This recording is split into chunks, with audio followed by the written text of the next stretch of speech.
அடுத்தது பாருங்கள் மத்தியமால ஃபஸ்ட் பேப்பரில் 4th அதாவது 9th ரோமனில் 4th இது ஓகேங்களா. இந்த பற்றி படிக்கிறப்ப பாருங்கள் அமாரே ராஜசிங் அதாவது நம்ம நாட்டோட சிங்க சிலைகள் வந்து எத்தனை உள்ளதுன்னு கேட்குறாங்க. அது வந்துட்டு எத்தனை இருக்குது அப்போ 4 சிலைகள் தான் இருக்கும், 4 முகம் கொண்டு இருக்கும் இல்லைங்களா. அதனால் 4 சிங் அப்படிங்கிறது.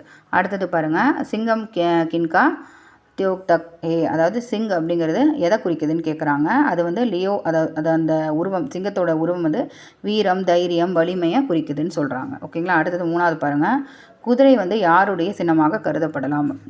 கோடை அப்படிங்கிறது ஓகேங்களா. குதிரை வந்துட்டு அதாவது குதிரையுடைய அந்த வேகம் தான் அதோட சின்னமாக கருதப்படுதுன்னு சொல்கிறாங்க ஓகேங்களா. தேஜ் அதோட ஃபாஸ்ட்டு தான் வந்துட்டு சின்னமாக கருதப்படுது ஓகேங்களா. இந்த 3 கொஷின் உங்களுக்கு புரிஞ்சிச்சா. ஃபஸ்ட்டு என்ன எடுத்தோன்னே அதாவது சிங்கத்தோட சிலைகள் வந்து 4 உள்ளதுன்னு சொல்கிறாங்க. சிங்கம் வந்து எதை குறிக்குதுங்கிறது 2வது கொஷின். அதோடது வந்து வீரம் பலம் அடுத்தது அதோட மனப்பான்மை இதெல்லாம் வந்து தைரியம் இதெல்லாம் வந்து நமக்கு குறிக்குதுன்னு சொல்கிறாங்க சிங்கத்துக்கு. அடுத்தது குதிரையோடைய சின்னம் வந்து எதுன்னு சொன்னால் குதிரையோட வேகம் தான் அதோட சின்னமாக இருக்குதுன்னு சொல்கிறாங்க ஓகேங்களா.